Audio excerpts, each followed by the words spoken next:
एक चिड़िया ने मधुमक्खी से पूछा कि तुम इतनी मेहनत से शहद बनाती हो और इंसान तुम्हारे शहद को चुरा लेता है। इस पर मधुमक्खी ने कहा कि इंसान चाहे मेरा शहद चुरा ले, लेकिन मेरे शहद बनाने की कला को वो कभी नहीं चुरा सकता।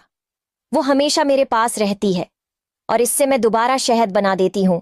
तो कहने का मतलब ये है कि अगर इंसान के पास वो टैलेंट है तो दुनिया चाहे उसको कितना भी कॉपी कर ले, वो अपने टैलेंट के बेस पर आगे बढ़ सकता है।